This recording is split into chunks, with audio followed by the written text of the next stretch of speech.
Welcome back to Panther Sports Talk inside the McLeod Center here on the first episode of season 16 of Panther Sports Talk with David Harris. And David, last year, 2020, we had the pandemic, but a lot of good came out last year with social justice and just seeing on campus what the student athletes did and the role they played, what the Missouri Valley Conference has done, what UNI Athletics has done, really using that platform. And do you think there will be things in this 2021-2022 school year specifically on that topic? We really count on that. We want this to be a continuing initiative, not just something that happens one year and then it stops. And so I know our student athletes and staff are talking about leading another Unity Walk at some point here this fall because they want that energy to continue. As you mentioned, you go through a pandemic, you go through a year like 2020, and it's a challenge, it's difficult. There are a lot of tough conversations, a lot of things that happened during that time that made people uncomfortable, a lot of growth that happened.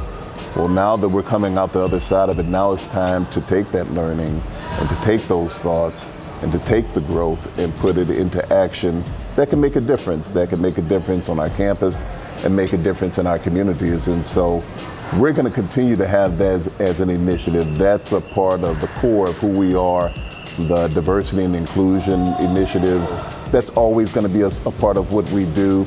So our fans and our supporters will continue to see us make that a priority. And much of it will be done by our students because they've indicated this is something that's important to them. So we want to support them, but we also want to make sure that we're guiding them in the direction of being able to make things better for everyone.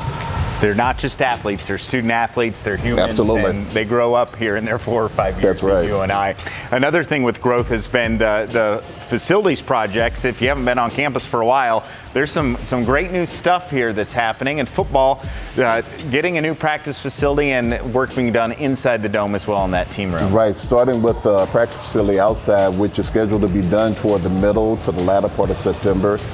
So if you drive by there, you see the turf being laid down. So we're really excited about doing that. That's been needed for such a long time and will help us in a number of different ways.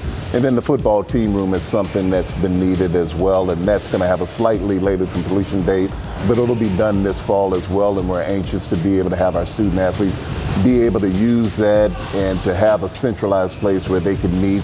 Because as we said many times, they don't have that right now and they need and deserve that. Lots of facility things happening for us right now, but they are all a part of trying to advance our department and trying to put us in a better position to be able to compete. And so we're extremely thankful to all of those who've given to make those opportunities possible and make those facilities possible. Very thankful for all. Here now is a story on the Panther quarterback competition.